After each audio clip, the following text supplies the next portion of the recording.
Hello students, welcome back to my channel Shubham lecturer. Student, अगर आप 12th में हैं और आपको फिजिक्स का पेपर देना है तो ये वीडियो आपके लिए बहुत ही ज्यादा इंपॉर्टेंट है, क्योंकि इस वीडियो में मैं आपको क्लास 12 फिजिक्स के उन सभी महत्वपूर्ण प्रश्नों को पढ़ाऊंगा जो कि इस बार आपके बोर्ड एग्जाम में पूछे जा सकते हैं। और इन क्वेश्चंस के पूछे जाने का 99% चांस है, यानी कि 99% चांस है कि यही क्वेश्चन आपके बोर्ड एग्जाम में आएंगे। तो अगर आप 12th में हैं और आपको बोर्ड एग्जाम देना है तो इस वीडियो को आपको शुरू से लेकर लास्ट तक देखना है, क्योंकि मैंने इस वीडियो में उन क्वेश्चंस को इंक्लूड किया है जो कि सबसे ज्यादा इंपॉर्टेंट है आपके बोर्ड एग्जाम के लिए। ठीक है, तो देखिए बस इन प्रश्नों को आपको पढ़ लेना है। टोटल मैं आपको इस वीडियो में 15 क्वेश्चन बताऊंगा। देखिए 12th फिजिक्स के 15 महत्वपूर्ण प्रश्न, यानी कि टोटल इस वीडियो में आपको 15 क्वेश्चंस बताए जाएंगे। ठीक है, अब ये क्वेश्चन आपके बोर्ड एग्जाम में कई बार पूछे जा चुके हैं और इस बार भी बोर्ड में यही प्रश्न पूछे जाएंगे। तो इनमें से बहुत सारे ऐसे क्वेश्चंस हैं जो कि इस बार आपके बोर्ड एग्जाम में पूछे जा सकते हैं। तो आपको इस वीडियो को शुरू से लेकर लास्ट तक देखना है और इस वीडियो को ज्यादा से ज्यादा लाइक करना है और चैनल पर नए चैनल को सब्सक्राइब कर लीजिए ताकि सभी सब्जेक्ट का इंपॉर्टेंट वीडियो आपको टाइम से मिलते रहें। तो सबसे पहला जो क्वेश्चन हमारा है ये हमारे फिजिक्स के फर्स्ट चैप्टर से है, जिसका नाम है वैद्युत आवेश तथा क्षेत्र। देखिए क्वेश्चन क्या है कि आवेश के पृष्ठ घनत्व से क्या तात्पर्य है, यानी कि आवेश का पृष्ठ घनत्व क्या होता है। तो देखिए सबसे पहले मैं आपको इसका डेफिनेशन बता दूं, तब फॉर्मूला हम सीखेंगे। देखिए क्वेश्चन बहुत ही ज्यादा इंपॉर्टेंट है, आपका पृष्ठ घनत्व, रेखीय घनत्व, ठीक है, ये सब बहुत ही ज्यादा इंपॉर्टेंट है। तो देखिए किसी चालक अथवा अचालक पदार्थ के प्रति एकांक क्षेत्रफल पर उपस्थित आवेश की मात्रा को आवेश का पृष्ठ घनत्व कहते हैं। ठीक है, यानी कि मान लीजिए कोई चालक है, ठीक है, मान लीजिए ये एक चालक है, ठीक है, ये एक आपका चालक है। अब इसके प्रति एकांक क्षेत्रफल पर, ठीक है, इसके प्रति एकांक क्षेत्रफल पर उपस्थित आवेश की मात्रा, अब इस पर कितना ऋण आवेश है, कितना धन आवेश है, ठीक है, उसी की मात्रा को हम क्या कहेंगे, आवेश का पृष्ठ घनत्व। ठीक है, तो किसी चालक अथवा चालक पदार्थ के प्रति एकांक क्षेत्रफल पर उपस्थित आवेश की मात्रा को आवेश का पृष्ठ घनत्व कहते हैं। ठीक है, अब देखिए आवेश के पृष्ठ घनत्व को हम किससे डिनोट करते हैं, इसको हम डिनोट करते हैं सिग्मा से। ठीक है, और सिग्मा इक्वल टू फॉर्मूला आपका होता है Q अपान ए, Q अपान ए। इसका मतलब मान लीजिए कोई चालक है, उसके प्रति एकांक क्षेत्रफल ए पर कितने आवेश हैं, आवेश को हम Q से डिनोट करते हैं, उसी को हम लोग कहेंगे पृष्ठ आवेश घनत्व। ठीक है, या आवेश का पृष्ठ घनत्व। तो ये आपका सिग्मा इक्वल टू Q अपान ए हो जाएगा। ठीक है, और कूलाम प्रति मीटर स्क्वायर, कूलाम प्रति मीटर स्क्वायर। ठीक है, अब ये कूलाम प्रति मीटर स्क्वायर क्यों हुआ, क्योंकि सिंपल है। देखिए क्यू क्यू का मात्रक क्या होगा, आवेश का कूलाम, ए है क्षेत्रफल, क्षेत्रफल का मात्रक मीटर स्क्वायर, तो आपका आवेश का पृष्ठ घनत्व का मात्रक होगा कूलाम प्रति मीटर स्क्वायर। ठीक है, तो सिग्मा इक्वल टू Q अपान ए। तो बहुत ही सिंपल था। देखिए किसी चालक अथवा अचालक पदार्थ के प्रति एकांक क्षेत्रफल ए, ठीक है, पर उपस्थित आवेश की मात्रा को हम आवेश का पृष्ठ घनत्व कहते हैं। ठीक है, सिग्मा इक्वल टू Q अपान ए, जहां Q है आपका आवेश, ए है क्षेत्रफल। समझ में आ गया। तो फर्स्ट क्वेश्चन बहुत ही सिंपल था, आप लोगों को समझ में आ चुका होगा। चलिए सेकंड क्वेश्चन देखते हैं। तो देखिए सेकंड क्वेश्चन हमारा है कि एक कूलाम में कितने इलेक्ट्रॉन होते हैं, यानी कि एक कूलाम आवेश में कितने इलेक्ट्रॉन होते हैं। ये एक छोटा सा न्यूमेरिकल है जो आपको समझाना है। ठीक है, 2-3 बार आपके बोर्ड एग्जाम में ये पूछा जा चुका है, इसीलिए क्वेश्चन भी मोस्ट इंपॉर्टेंट है और इसके भी चांसेस हैं। तो देखिए हमें जो आवेश दिया गया है वो एक कूलाम दिया गया है, तो आवेश को हम Q से डिनोट करते हैं। Q इक्वल टू हमें दिया गया है एक कूलाम। ठीक है, एक कूलाम। अब देखिए यहां पर हम E, हमें पता है कि एक इलेक्ट्रॉन पर कितना आवेश होता है, एक इलेक्ट्रॉन पर 1.6 × 10 की पावर -19 कूलाम आवेश होता है। ठीक है, ये तो आप सभी को पहले से भी पता है। अब देखिए हमें निकालना क्या है, कितने इलेक्ट्रॉन हैं, यानी कि हमें नंबर ऑफ इलेक्ट्रॉन निकालना है, इलेक्ट्रॉनों की संख्या। तो एक फॉर्मूला मैंने आपको बताया था, Q इक्वल टू आवेश, Q इक्वल टू Ne। ठीक है, Q इक्वल टू Ne, ये एक फॉर्मूला होता है। अब यहां देखिए हमें Q पता है, E पता है, हमें N निकालना है, तो हम N इक्वल टू लिख सकते हैं, इसी फॉर्मूले को N इक्वल टू लिख सकते हैं Q अपान E। ठीक है, Q अपान E। अब देखिए हम क्या करेंगे, इसी पर रख देंगे। Q की वैल्यू कितनी है, 1, तो हम 1 रख देंगे। E की वैल्यू कितनी है, 1.6 × 10 की पावर -19, 1.6 × 10 की पावर -19। ठीक है, अब इसी को हम सॉल्व कर लेंगे। बहुत ही सिंपल है आपका ये न्यूमेरिकल। देखिए अब क्या करेंगे, हम 1 का 1.6 से भाग दे देंगे। जब आप 1 को 1.6 से भाग देंगे तो आपका यहां पर आएगा 0.6 0.25, ठीक है, इंटू ये आपका 10 के पावर -19 है नीचे, इसको ऊपर ले जाएंगे तो ये +19 हो जाएगा, तो 10 के पावर 19 हो जाएगा, ठीक है। अब क्या करते हैं, हम चाहें तो इतना इलेक्ट्रॉन भी लिख सकते हैं आंसर, लेकिन थोड़ा सा यहां पर हम डिफरेंस करते हैं। देखिए ये जो 0.0 और 6 के बीच में, इसको हम 6 और 2 के बीच में ले आए, ठीक है, तो ये आपका हो जाएगा 6.25, ठीक है। लेकिन क्या होगा, 10 के पावर जो 19 है इसमें से 1 घट जाएगा, तो ये 10 के पावर आपका 18 बचेगा, ठीक है, इतना इलेक्ट्रॉन। तो ये हमारा होगा इलेक्ट्रॉन और यही हो जाएगा हमारा आंसर, ठीक है। तो एक कूलाम में 6.25 गुणे 10 की पावर 18 इलेक्ट्रॉन होते हैं, ठीक है। यहां पर आपको समझ में आया होगा, देखिए हमने 1 को 1.6 से भाग दिया है, आप देकर देखेंगे तो 0.625 आएगा, ठीक है। ये नीचे है 10 की पावर -19, तो ऊपर ले जाएंगे तो ये चिन्ह बदल जाएगा, तो 10 की पावर +19 हो गया। यहां पर जब हम इस दशमलव को एक अंक इधर लाएंगे तो क्या होगा, 6.25 हो जाएगा और इसमें से 1 घट जाएगा, ठीक है। तो ये 10 की पावर 18 इलेक्ट्रॉन आपका आ चुका है। तो इस प्रकार से आप कह सकते हैं कि एक कूलाम आवेश में 6.25 गुणे 10 की पावर 18 इलेक्ट्रॉन होते हैं, ठीक है। अब चलिए तीसरा क्वेश्चन देखते हैं। तीसरा क्वेश्चन भी मोस्ट इंपोर्टेंट है। देखिए वैद्युत क्षेत्र की तीव्रता की परिभाषा तथा इसका मात्रक लिखिए, यानी कि what is intensity of electric field, आपको डेफिनेशन एंड यूनिट बताना है, ठीक है, कि वैद्युत क्षेत्र की तीव्रता क्या होती है। तो देखिए सबसे पहला इसका डेफिनेशन समझते हैं। वैद्युत क्षेत्र में किसी बिंदु पर रखे परीक्षण आवेश पर लगने वाले बल तथा परीक्षण आवेश के मान की निष्पत्ति को उस बिंदु पर वैद्युत क्षेत्र की तीव्रता कहते हैं। यानी कि मान लीजिए कि कोई वैद्युत क्षेत्र है, उसमें एक परीक्षण आवेश रखा हुआ है, ठीक है, तो वैद्युत क्षेत्र में किसी बिंदु पर रखे परीक्षण आवेश पर लगने वाले बल और उस परीक्षण आवेश के मान के अनुपात को उस बिंदु पर वैद्युत क्षेत्र की तीव्रता हम कहते हैं। यानी कि जो परीक्षण आवेश पर बल लग रहा है और जो परीक्षण आवेश है, उन दोनों के अनुपात को हम कहते हैं वैद्युत क्षेत्र की तीव्रता, ठीक है। इसे हम लोग डिनोट करते हैं ई वेक्टर से। तो ई वेक्टर इक्वल टू इसका फॉर्मूला हो जाएगा ई वेक्टर इक्वल टू, मैंने आपको बताया कि परीक्षण आवेश पर लगने वाले बल एफ वेक्टर अपान वो जो परीक्षण आवेश है क्यू नॉट, ठीक है, और यही आपका वैद्युत क्षेत्र की तीव्रता का फॉर्मूला हो जाएगा, ठीक है। समझ में आ गया। वैद्युत क्षेत्र में रखे किसी बिंदु पर परीक्षण आवेश पर लगने वाले बल एफ तथा परीक्षण आवेश क्यू नॉट के अनुपात को हम उस बिंदु पर वैद्युत क्षेत्र की तीव्रता कहते हैं। तो E equal to F upon q naught, जहां F है अल्पधन परीक्षण आवेश पर लगने वाला बल, क्यू नॉट है अल्पधन परीक्षण आवेश, ठीक है, या परीक्षण आवेश। समझ में आ गया। तो ये आपका हो गया फॉर्मूला। अब यहां पर इसका मात्रक अगर हम देखें तो क्या होगा, तो मात्रक तो सिंपल सा आप लोग निकाल सकते हैं। देखिए कैसे, देखिए यहां पर F है बल, बल का मात्रक होगा न्यूटन, ठीक है, सभी को पता है, प्रति Q है आवेश, अब ये परीक्षण आवेश है लेकिन आवेश ही है, ठीक है, तो न्यूटन प्रति कूलाम, ये हमारा हो जाएगा वैद्युत क्षेत्र की तीव्रता का मात्रक। तो यहां पर मैंने परिभाषा बताया और मात्रक बताया। आई होप कि आपको अच्छे से समझ में आ चुका। बहुत ही इंपॉर्टेंट था ये क्वेश्चन और आपके बोर्ड एग्जाम में कई बार आ चुका है। तो आपको एक एक क्वेश्चन जो मैं बता रहा हूं सभी मोस्ट इंपॉर्टेंट है। चलिए चौथा क्वेश्चन देखते हैं।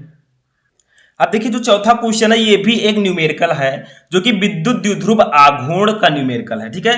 देखिए क्या है कि एक माइक्रोकूलाम के दो बराबर एवं विपरीत प्रकार के आवेश 2 मिलीमीटर दूर रखे हैं।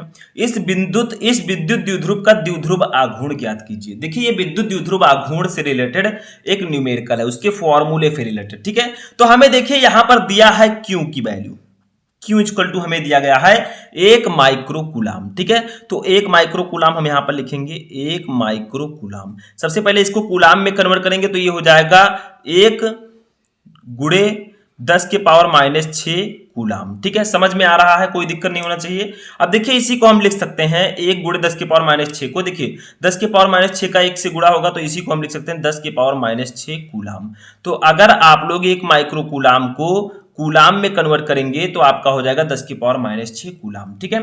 अब देखिए कितनी दूरी पर रखे हैं, 2 मिलीमीटर दूरी पर, ठीक है। तो इनके बीच की दूरी को हम L से डिनोट करेंगे। ये हमें दिया गया है 2 मिलीमीटर, ठीक है।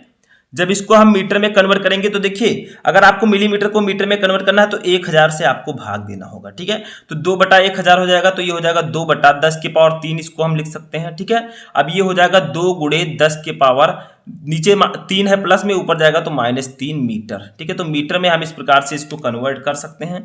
ये आपका रफ कार्य था, इसको आपको नहीं नोट करना है, ठीक है। तो ये आपके समझाने के लिए था। तो ये इक्वल टू हो जाएगा, इसको मीटर में कन्वर्ट करेंगे तो 2 गुणे 10 के पावर -3 मीटर, ठीक है। अब देखिए विद्युत द्विध्रुव आघूर्ण का एक फॉर्मूला होता है, वही आपको यहां पर लगाना है। विद्युत द्विध्रुव आघूर्ण, ठीक है, द्विध्रुव आघूर्ण।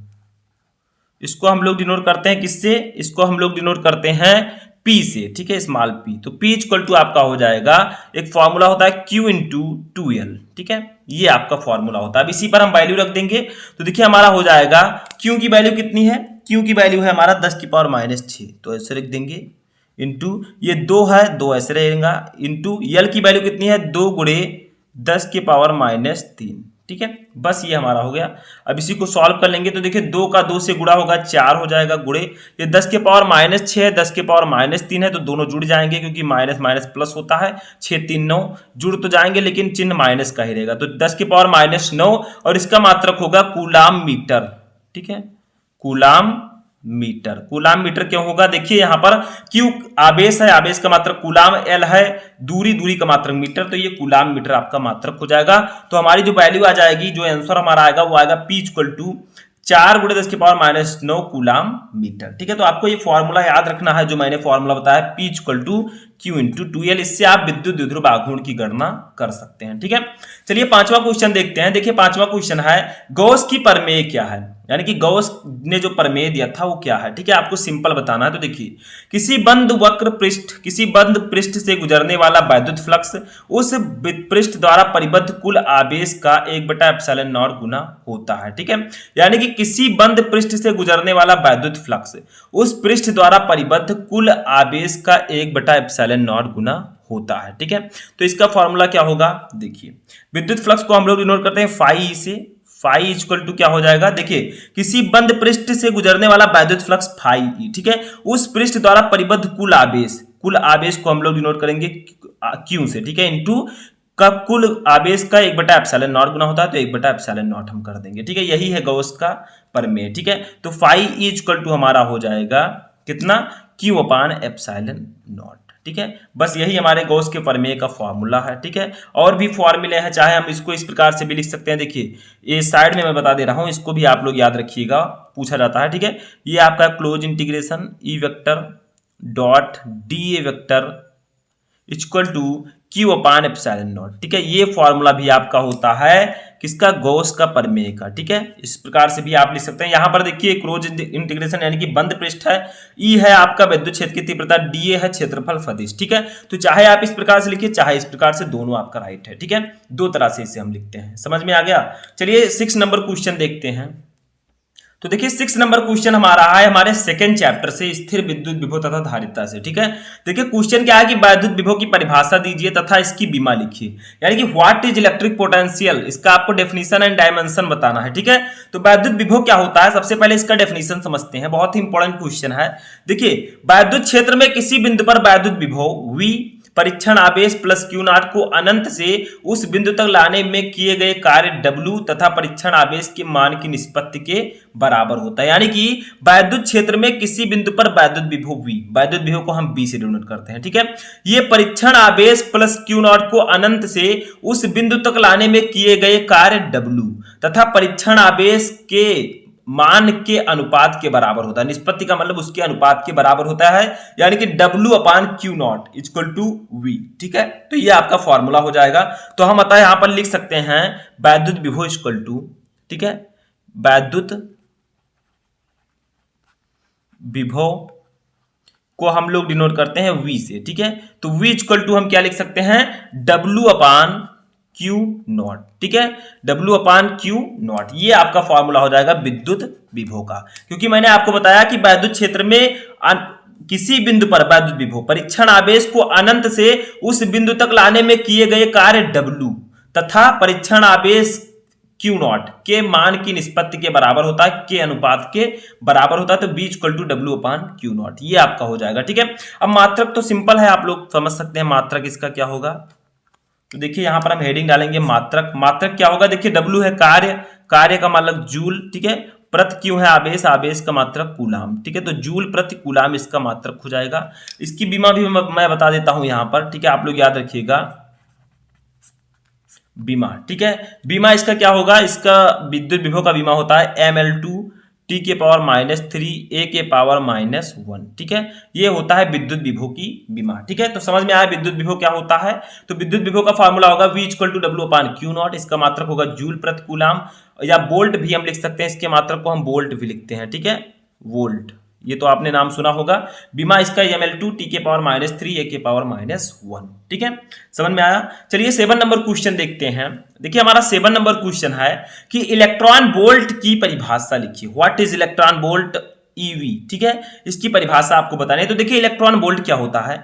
एक इलेक्ट्रॉन वोल्ट वह ऊर्जा है जो कि एक इलेक्ट्रॉन, ठीक है, एक इलेक्ट्रॉन 1 वोल्ट विभवांतर पर त्वरित होने पर प्राप्त होता है। यानी कि 1 इलेक्ट्रॉन वोल्ट वह ऊर्जा होता है जो कि एक इलेक्ट्रॉन को 1 वोल्ट विभवांतर पर त्वरित होने पर प्राप्त होता है, ठीक है। ये आपका डेफिनेशन होगा। और 1 इलेक्ट्रॉन वोल्ट इक्वल टू इसकी वैल्यू कितनी होती है ये जान लीजिए। 1 इलेक्ट्रॉन वोल्ट की वैल्यू होती है 1.6 × 10 के पावर -19 जूल, ठीक है, -19 जूल, ठीक है। ये आपका होता है 1 इलेक्ट्रॉन वोल्ट की वैल्यू। तो आई होप कि आपको समझ में आ चुका होगा कि 1 इलेक्ट्रॉन वोल्ट की वैल्यू कितनी होती है। 1 इलेक्ट्रॉन वोल्ट की वैल्यू होती है 1.6 × 10 के पावर -19 जूल। समझ में आया। तो ये होता है इलेक्ट्रॉन वोल्ट का डेफिनेशन और ये होगा इसकी वैल्यू। समझ में आ गया। चलिए 8 नंबर क्वेश्चन देखते हैं। तो देखिए हमारा 8 नंबर क्वेश्चन है, एक सिंपल सा क्वेश्चन है, बहुत ही इंपॉर्टेंट है। देखिए समविभव पृष्ठ से क्या तात्पर्य है, यानी कि समविभव पृष्ठ क्या होता है, ठीक है, इसका आपको डेफिनेशन बताना है। इसे हम इंग्लिश में कहते हैं इक्विपोटेंशियल सरफेस। तो व्हाट इज इक्विपोटेंशियल सरफेस, इसका आप लोग सबसे पहले डेफिनेशन में बता दूं। देखिए किसी वैद्युत क्षेत्र में खींचा गया वह पृष्ठ जिस पर स्थित सभी बिंदुओं पर वैद्युत विभव बराबर हो समविभव पृष्ठ कहलाता है। यानी कि किसी वैद्युत क्षेत्र में खींचा गया एक ऐसा पृष्ठ जिस पर स्थित सभी बिंदुओं पर वैद्युत विभव बराबर हो समविभव पृष्ठ कहलाता है। नाम से ही स्पष्ट है, समविभव पृष्ठ यानी कि वह पृष्ठ जिसके सभी बिंदुओं पर विभव सम हो यानी कि समान हो, ठीक है। तो डेफिनेशन भी सिंपल सा है, आई होप कि आपको याद हो गया होगा। देखिए किसी वैद्युत क्षेत्र में खींचा गया वह पृष्ठ जिस पर स्थित सभी बिंदुओं पर वैद्युत विभव बराबर हो वही समविभव पृष्ठ होगा, ठीक है। बहुत ही सिंपल था। चलिए 9 नंबर क्वेश्चन देखते हैं। देखिए संधारित्र किसे कहते हैं, व्हाट इज कैपेसिटर, ठीक है। तो देखिए संधारित्र एक ऐसा समायोजन है, इसका डेफिनेशन आप लोग लिखिए। संधारित्र एक ऐसा समायोजन है जिसमें किसी चालक के आकार में परिवर्तन किए बिना उस पर आवेश की पर्याप्त मात्रा संचित की जा सकती है। यानी कि जो संधारित्र होता है इसमें हम आवेशों को संचित करके रख सकते हैं, संग्रहित करके रख सकते हैं, ठीक है। तो संधारित्र एक ऐसा समायोजन है जिसमें किसी चालक के आकार में परिवर्तन किए बिना उस पर आवेश की पर्याप्त मात्रा को संचित किया जा सकता है। यानी कि आवेश की पर्याप्त मात्रा को हम संग्रहित करके रख सकते हैं संधारित्र में, ठीक है। समझ में आ गया। तो यही होगा आपका संधारित्र का डेफिनेशन। समझ में आ गया। तो संधारित्र एक ऐसा समायोजन होता है जिसमें हम किसी भी चालक के आकार और आकृति में बिना किसी परिवर्तन के उसमें ज्यादा से ज्यादा आवेशों को संचित कर सकते हैं।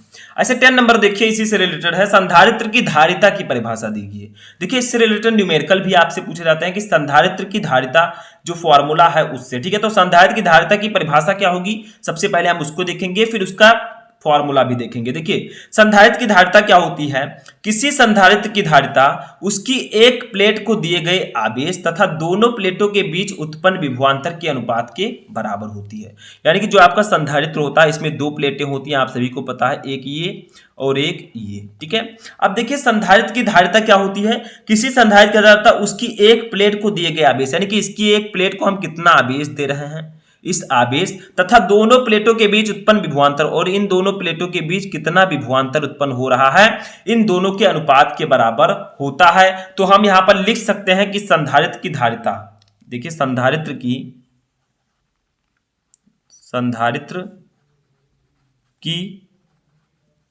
धारिता, ठीक है, इसको हम लोग डिनोट करते हैं C से।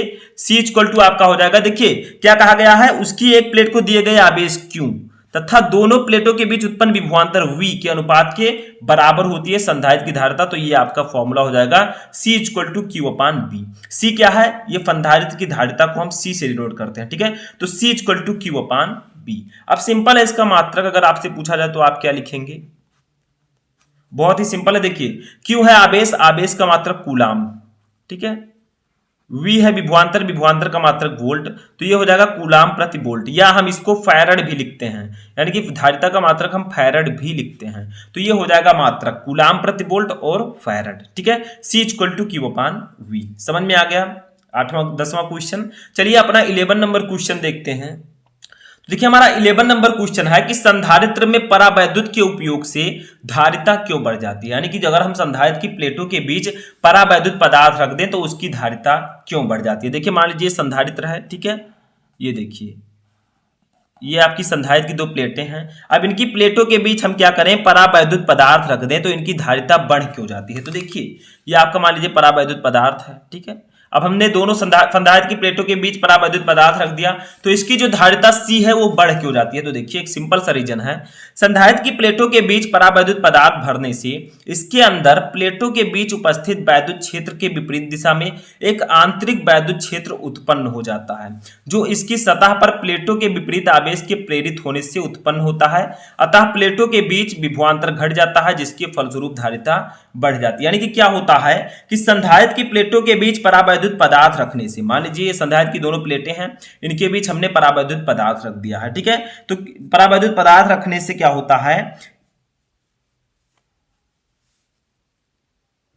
देखिए इसके अंदर प्लेटों के बीच उपस्थित वैद्युत क्षेत्र, यानी कि इसके अंदर जो वैद्युत क्षेत्र उपस्थित है क्या होगा, उसके विपरीत दिशा में एक आंतरिक वैद्युत क्षेत्र उत्पन्न हो जाता है। ठीक है, इसी की विपरीत दिशा में एक आंतरिक वैद्युत क्षेत्र उत्पन्न हो जाता है, और ये क्यों उत्पन्न होता है, जो इसकी सतह पर प्लेटों के विपरीत आवेश के प्रेरित होने से उत्पन्न होता है। यानी कि जो संधारित्र की प्लेटें हैं इनकी सतह पर विपरीत प्रकार के आवेश उत्पन्न हो जाते हैं, जिससे क्या होता है, इसके अंदर विद्युत क्षेत्र के विपरीत दिशा में एक आंतरिक वैद्युत क्षेत्र उत्पन्न हो जाता है।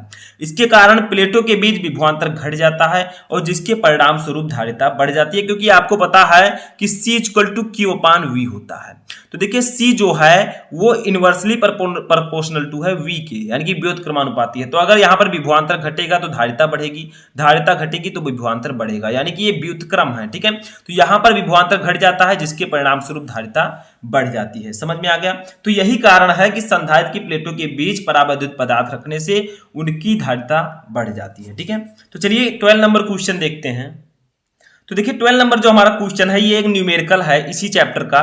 देखिए चित्रानुसार संयोजन के समतुल्य संधारित्र की गणना कीजिए, यानी कि आपको संधारित्र की तुल्य धारिता यहाँ पर निकालनी, एक परिपथ दिया गया है जिसमें C1 यानी कि पहली संधारित्र की धारिता C1 5 माइक्रोफैरड है, दूसरा है C2 10 माइक्रोफैरड, तीसरा है C3 3 माइक्रोफैरड, यानी कि तीन संधारित्र इस परिपथ में जोड़े गए हैं। अब आपको बताना है इसकी तुल्य धारिता क्या होगी। तो इसके लिए आपको ये पहचानना होगा कि कौन सा संधारित्र इसमें समांतर क्रम में है, कौन सा श्रेणी क्रम में है। तो देखिए इन दोनों के वायर आपस में, इनकी प्लेटें आपस में जुड़ी हुई हैं, तो ये दोनों आपके होंगे श्रेणी क्रम में। ठीक है, तो सबसे पहले इन दोनों को हम श्रेणी क्रम में जोड़ते हैं। तो देखिए हम यहाँ पर लिखेंगे C1 की वैल्यू हमें कितनी दी गई है, C2 की वैल्यू कितनी दी गई है, और C3 की वैल्यू कितनी दी गई है। तो देखिए C1 की वैल्यू है 5 माइक्रोफैरड, C2 की वैल्यू है 10 माइक्रोफैरड, C3 की वैल्यू है 3 माइक्रोफैरड। ठीक है, तो तीनों की वैल्यू हमें यहां पर दी गई है। अब देखिए C1 और C2 श्रेणी क्रम में है, तो हम लिखेंगे संधारित्र C1 तथा C2 श्रेणी क्रम में है, श्रेणी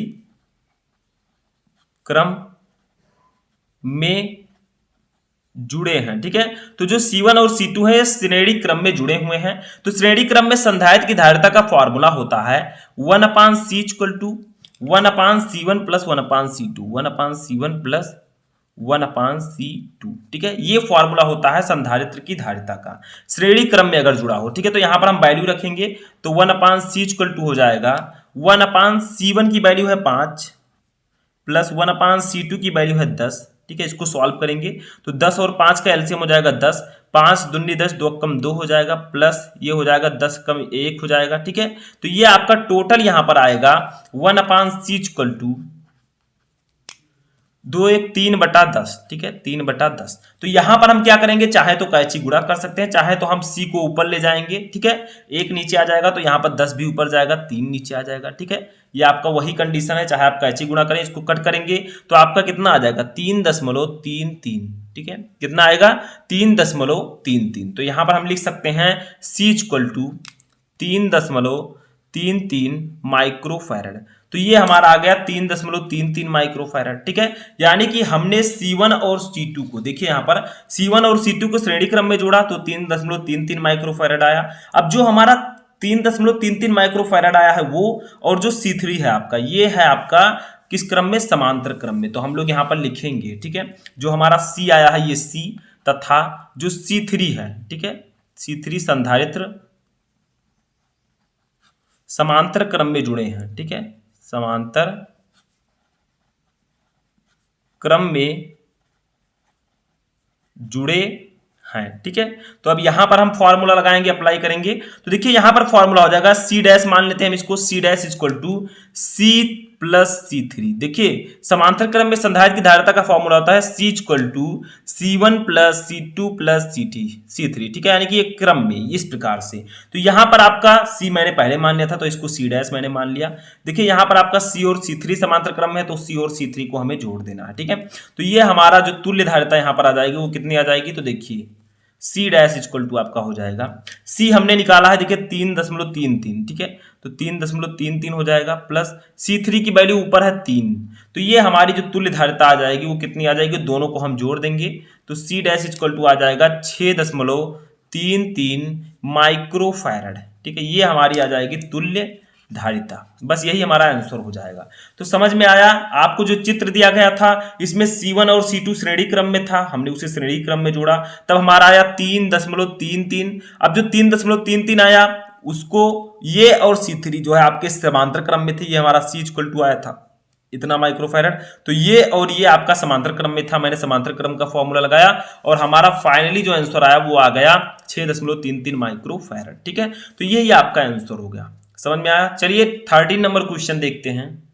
तो देखिए 13 नंबर हमारा क्वेश्चन है, इसमें हमें स्थितिज ऊर्जा निकालनी है। देखिए एक 10 माइक्रोफैरड के संधारित्र का विभवांतर 100 वोल्ट से 200 वोल्ट कर देने पर उसकी ऊर्जा में परिवर्तन ज्ञात कीजिए। यानी कि एक 10 माइक्रोफैरड का संधारित्र है, अगर हम उसकी विभवांतर को 100 वोल्ट से 200 वोल्ट कर दें तो उसकी ऊर्जा में क्या परिवर्तन होगा। तो देखिए हमें जो दिया गया है उसको लिख लेते हैं। सबसे पहले हमें 10 माइक्रोफैरड का संधारित्र दिया गया है, यानी कि संधारित्र की धारिता हमें दी गई है 10 माइक्रोफैरड।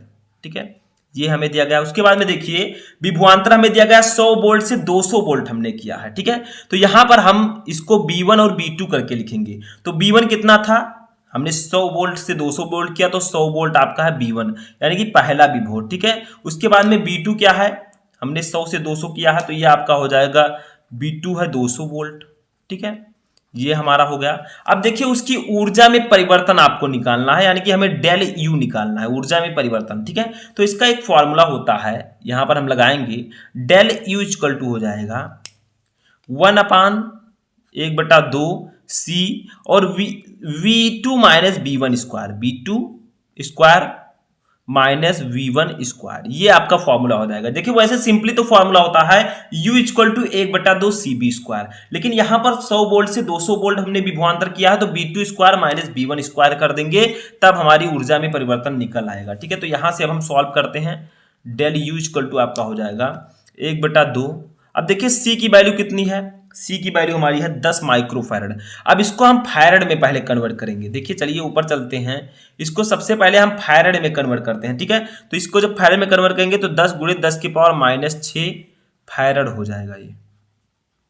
ठीक है, अब हम इसको यहां पर लिखेंगे 10 × 10⁻⁻6। ठीक है, अब यहां पर आपका V2 की वैल्यू कितनी है, देखिए 200, तो 200 का हम स्क्वायर कर देंगे। ठीक है, 200 का क्या करेंगे, हम स्क्वायर करेंगे, माइनस B1 की वैल्यू है 100, 100 का स्क्वायर कर देंगे।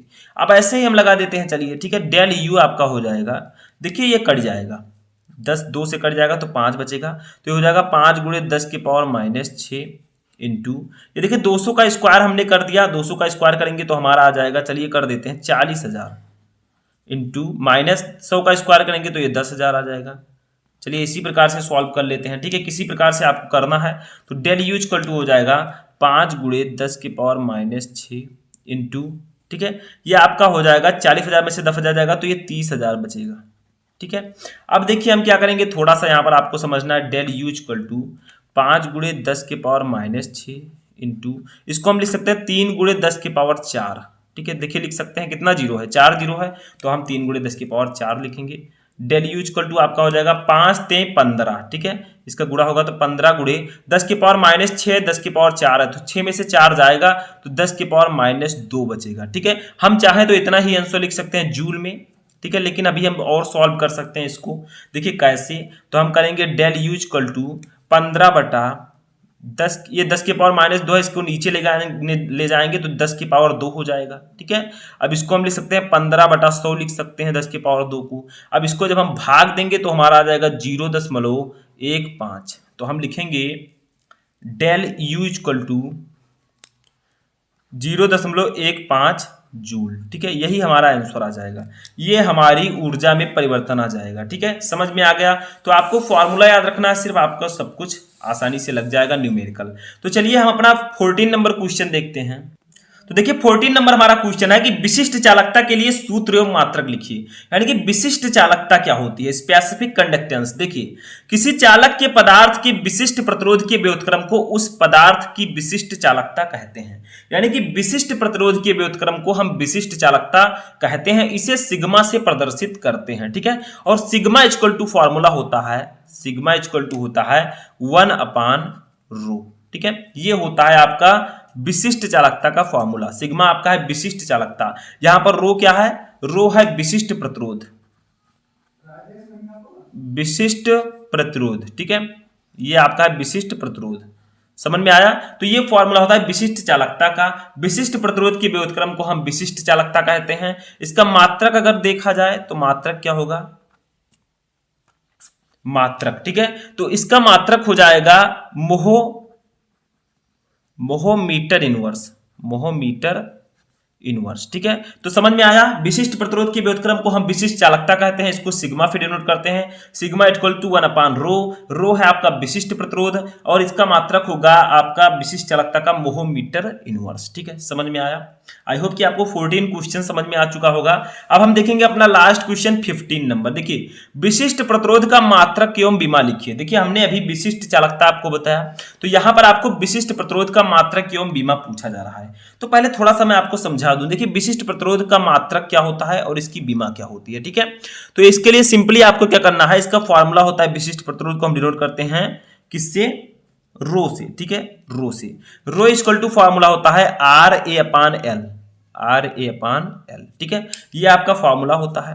अब देखिए यहां पर हम क्या करेंगे, सिंपली पहले मात्रक में बता देता हूं आपको। देखिए R क्या है, ये प्रतिरोध है, प्रतिरोध का मात्रक होता है ओम, ठीक है, ओम इंटू ये क्या है, ए है क्षेत्रफल, क्षेत्रफल का मात्रक metre square, metre square upon L क्या है, लंबाई, लंबाई का मात्रक होगा मीटर, ठीक है।